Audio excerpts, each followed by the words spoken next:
ওই যে আমাদের পার্শ্ববর্তী ভারত 3 দিকে বিমানবন্দর, ক্ষেপণাস্ত্র ঘাঁটি বাংলাদেশকে ঘেরাও করতেছে। 1 কিলোমিটারের মধ্যেই ঘাঁটি গুটি বানাইতেছে, মানে আক্রমণের খান আইতেছে। ইনশাল্লাহ উই আর রেডি, ইনশাল্লাহ হাম তৈয়ার হে, আমরা রেডি আছি ইনশাল্লাহ। ভারত শুনো, আশিকা জামে ফরহাগা কশন্দ কে বদসতে খেশে খুব আশা কুশন্দ। আল্লাহ প্রেমিকরা শরাবান তহুরার পেয়ালা তখন আনন্দে মুখে নেয় যখন আল্লাহ তাদের জীবনটা নেয়ার একটা ব্যবস্থা করে। ওরা জীবন দিয়ে আনন্দের শরাবান তহুরা পান করে। আমরা তো সেই জাত, যদিও এখন একটু অনেকে বুঝতেছি না। ইনশাআল্লাহ দরকার হলে জান দিয়ে ফেলবেন, আমি জানি। আল্লাহ রাসূলকে গালি টালি দিলে মাঝে মধ্যে দেখি মদখোর মুসলমান, সে যেভাবে লাফায়, সে যেভাবে স্লোগান দেয়, তাকবীর দেয়, আমরা ফেল হয়ে যাই। তার মানে ইমানের কণা তো ভিতরে আছে না নাই? আছে না নাই? লিল্লাহে তাকবীর, আকাশ কাঁপানো তাকবীর দাও একটা, লিল্লাহে তাকবীর। তাকবীর ক্ষেপণাস্ত্র আছে আমাদের, তাকবীর মিসাইল। তাকবীরের লগে দিল্লির বিল্ডিং টিল্ডিং সব পড়ে যাবে ইনশাআল্লাহ। সাহাবীদের তাকবীরে রোমান সাম্রাজ্যের সেনা ব্যারাক ভেঙে পড়েছিল, শাহজালালের তাকবীরে গৌর গোবিন্দের প্রাসাদ ভেঙে পড়েছিল, ঠিক নয় কি? এবং কিয়ামতের আগে আমাদের তাকবীরে ইনশাআল্লাহ হাদিসে আছে, ফালাম ইয়ারমু বিসাহমিন ওয়া লাম ইউকাতিলু বিসিলাহ। শেষ জামানার সেই ঈমানদাররা আবার সাহাবীদের মতো ঈমানদার হবে। এখন এখন এখন সেই ঈমান আবার জাগ্রত হবে পৃথিবীতে। তারা কোনো অস্ত্র দিয়ে যুদ্ধ করবে না, অনেক জায়গায় শুধু বলবে লা ইলাহা ইল্লাল্লাহ আল্লাহু আকবার। এই তাকবীরের ছোটে ওদের শহরের প্রাচীর ভেঙে খান খান হয়ে যাবে, মুসলিমরা শহরে ঢুকে পড়বে। সহিহ মুসলিমে এই হাদিসটা আছে। আমরা সেই যুগের সৌভাগ্যবান মানুষ, ঠিক না? ঈমানের জাগ্রত হওয়ার, ঈমান দিয়ে অ্যাটম বম ফিরাই ফেলবো ইনশাআল্লাহ। কোরআনে আছে না নেই?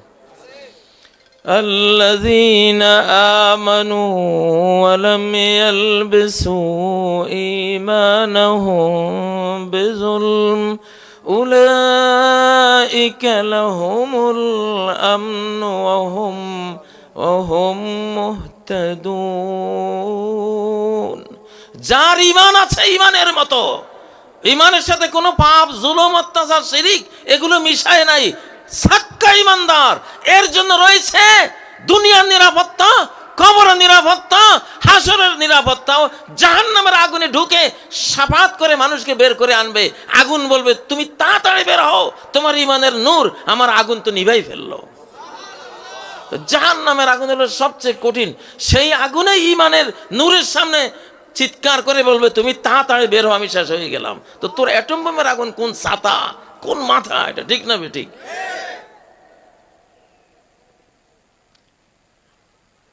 ভারত যত রাফাল, তারপরে S-400 হাবিজাবি, শুন ঈমানের সামনে এগুলি কি খড়কুটা। সেই ঈমান আছে বাংলাদেশে ইনশাআল্লাহ। ভয় দেখাস না, ভয় দেখালে আমরা ডেয়ারিং হয়ে যাই। ভারতের চিকেন নেক আছে, চিকেন মানে মুরগি, নেক মানে গলা, মুরগির গলা। ওই দেশটাই হলো মুরগি। মুরগির গলা কি হাঁসের মধ্যে হয় না মুরগির মধ্যে হয়? এটা ব্রিটিশরাই বলে গেছে, এটা চিকেন স্ন্যাক। এটা মানে ভারত দেশটা হলো মুরগি, আর ওই শিলিগুড়ি করিডোরটা হলো তার নেক। এটা মুরগির গলা, চিকন। 22 কিলোমিটার, 22 কিলোমিটার কেটে দিলে ওই পুরাটাই গেল, 7 রাজ্য শেষ, ঠিক না? বাংলাদেশে কোনো চিকেন স্নেক নাই, এটা টাইগার নেক আছে এখানে। আমরা সব টাইগার, ঠিক না বে ঠিক? ওরকম চিকন চিবা গলি টলি নাই ইনশাআল্লাহ। ও কয় ফেনি বলে চিকেন, কিসের ফেনি? চিকেন স্নেক না, নদী আছে আমাকে, মানে পাহাড় আছে আমাকে, স্থলভূমি আছে আমাকে। বেটা লাগিয়া দেখ না, তারপরে দেখবি এটা কিসের নেক, ঠিক না বে ঠিক? লিল্লাহে তাকবীর, লিল্লাহে তাকবীর, তাকবীর। ও ভাইয়েরা, ইনশাআল্লাহ মুসলিম জাতি উঠে আসতেছে। মুসলিম জাতি বিশ্ব নেতৃত্ব অচিরে হাতে নেবে। আজ থেকে 60-70 বছর আগে মুসলমানদের কিছুই ছিল না। মুসলমানদের আজ থেকে 60-70 বছর আগে একটা ব্যাংকও ছিল না মুসলমানদের। কলোনি ছিলাম আমরা, ঠিক না? আরবরা তখন আমাদের বাংলাদেশে এসে তারা ওয়াজ নসিহত করে কিছু পয়সা নিয়ে তারা সৌদি আরবে যাইয়া তারা জীবন বাঁচাইতো।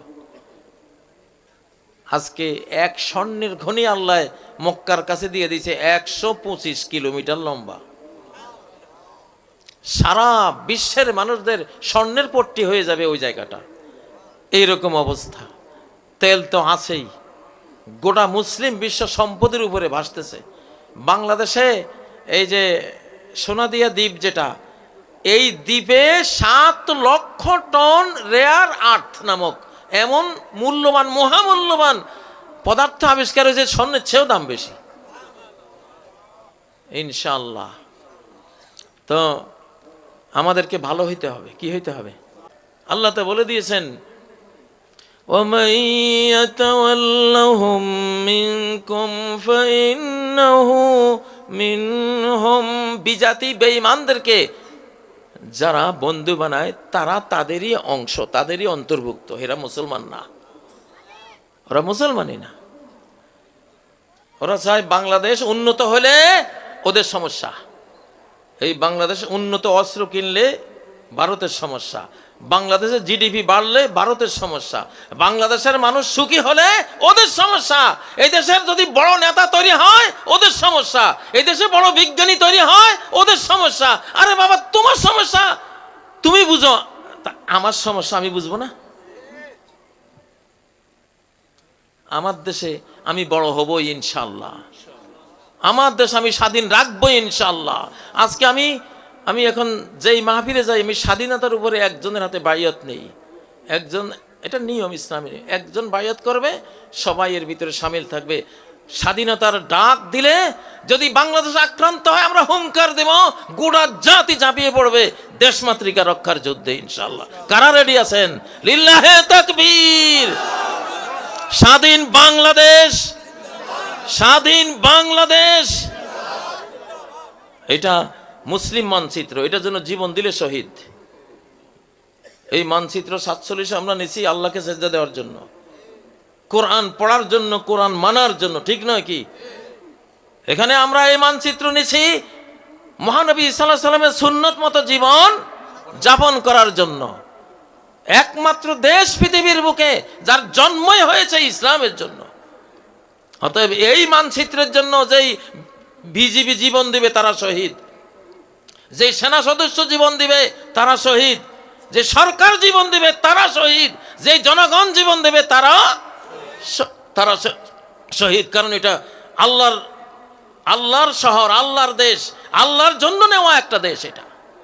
এটা কোনো আমি ওয়াজ করছি না, ইতিহাস বললাম। এটা কি ইতিহাস? অতএব আগামী সরকার নির্বাচন যদি হয়, হবে কিনা আমি জানি না, যুদ্ধ হবে কনফার্ম, কিন্তু নির্বাচন হবে কিনা জানি না। একজন আসেন, আমার হাতে হাত দেন। স্বাধীনতার জন্য এই মুসলিম মানচিত্র মুরব্বী, আচ্ছা যাক, ওনার পিছে সবাই থাকবেন। আপনি বলেন, আমি বাংলাদেশের স্বাধীনতা, সার্বভৌমত্ব, নিরাপত্তার জন্য আমার জীবন, আমার সম্পদ সব কিছু উজাড় করে দেব। যুদ্ধ করতে হলে আমি জীবন দিয়ে সেই যুদ্ধে অংশ নেব ইনশাআল্লাহ। হ্যাঁ আল্লাহ, আমার এই ওয়াদা, আমার এলাকার সবার এই ওয়াদা, এই বায়াত আপনি কবুল করুন। বায়াত মানে, বসেন, ইসলাম আসছে তো, ইসলামী শতাব্দী শুরু হয়েছে, এই জন্য বায়াত এখন জিন্দা হবে। নবী তো সাহাবীদের থেকে বায়াত নিয়ে যে কোনো কাজ করতেন। আমাদের ইসলামী সংগঠনগুলিতে বায়াত আছে না নাই? আছে, ওদের সার্কেলে বায়াত আছে। এটা হলো আলাদা একটা স্বাধীনতার বায়াত। কি আমার হলো, আমি যুদ্ধ করব। আপনারা জানেন, রণ ঘেরার মধ্যে পড়ে আমি চিৎকার দিয়েছিলাম সেদিন, আপনারাও বক্তৃতা হয়তো শুনেছেন অনেকেই। 2021 সালে 27 সেপ্টেম্বর স্বাধীন বাংলাদেশ জিন্দাবাদ দিয়েছিলাম কিনা? আপনারা তো দেখেন নাই, তখন আমি কতগুলি গাড়ির ঘেরাওয়ার মধ্যে আমি আল্লাহকে সাথে নিয়ে এসে চিৎকার দিয়েছিলাম, আল্লাহকে সাথে নিয়ে। তো আল্লাহকে সাথে নিয়েই তো লড়াই লড়বো ইনশাল্লাহ। যে আক্রমণ করবে তাকে মার খাওয়াবো। কার মার? আল্লাহর মায়ের খাওয়াবো। কার মার? আর আল্লাহর মায়ের মানে দুনিয়ার বাইর। আল্লাহর মায়ের মানে কি? ইন্না বাতশা রাব্বিকা লাশাদীদ। তোমার রবের মায়ের সহজে আসে না, কিন্তু যদি আসে বড় কঠিন, বড় মারাত্মক, বড় শক্ত মায়ের আল্লাহ মারেন। এই দেশটার জন্ম হয়েছে কদরের রাতে, লাইলাতুল কদরে জন্ম হয়েছে 1947 সালে 14ই আগস্ট। ইংরেজি 14ই আগস্ট 1947 সালে ওই তারিখটা ছিল 27শে রমাদান।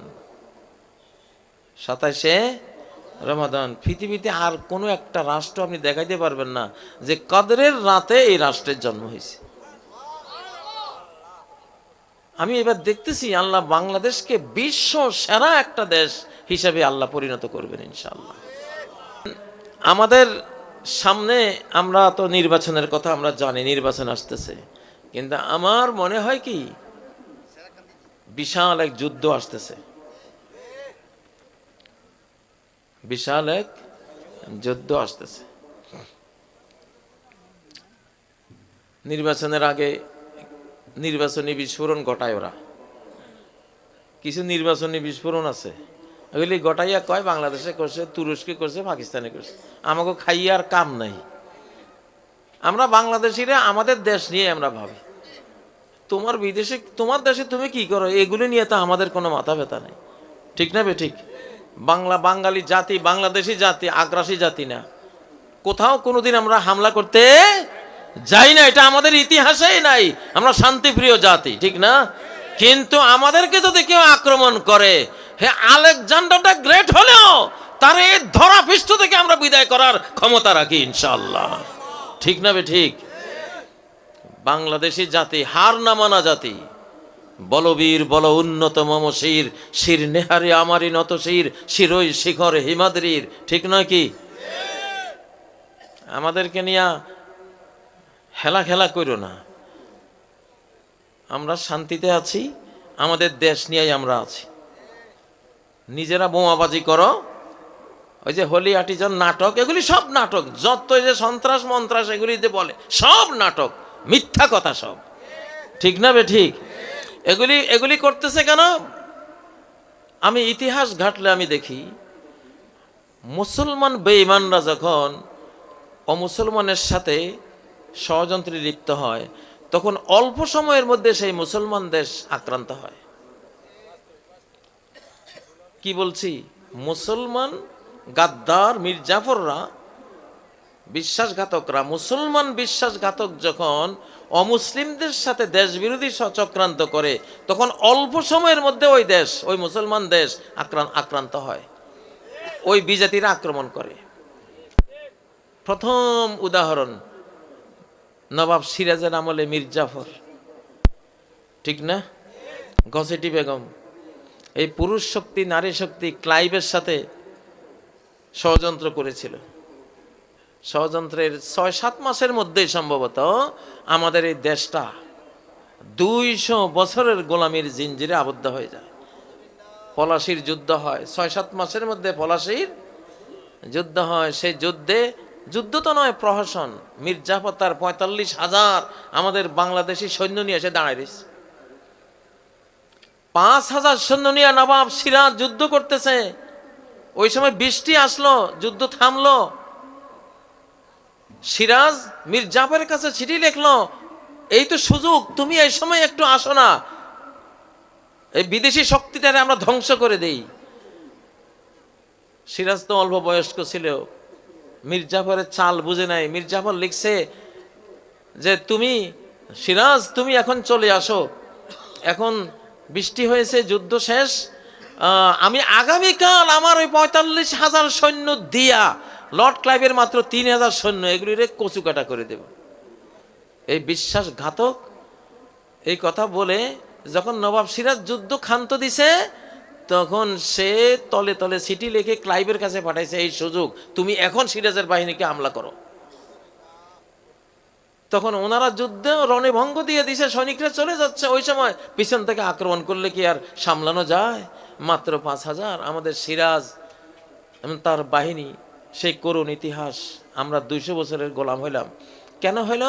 আমাদের ভিতরের মীর জাফররা, আমাদের ভিতরের গসিটি বেগমরা ইংরেজের সাথে গাদ্দারি করে ষড়যন্ত্র করেছে, দেশ বিরোধী ষড়যন্ত্র। অল্প সময় আক্রান্ত হয়েছে, ঠিক না? এখন যে ফ্যাসিবাদী, যেই কি কইতাম, এগুলির নাম নিতে তো ঘৃণা লাগে। এই যে ফ্যাসিবাদীগুলি সব গিয়ে দিল্লি উঠছে, এদের 24 ঘন্টা হলো বাংলাদেশ বিরোধী চক্রান্ত। আমি ইতিহাসের সেই পাতা টানলে আমার কাছে মনে হচ্ছে যে খুব অল্প সময় বাংলাদেশ আক্রান্ত হবে ওদের কারণে। এই দুই শক্তি একসাথে হয়েছে, দেশীয় গাদ্দার মীর জাফর আর বাইরের শক্তিতে ওরা আছেই।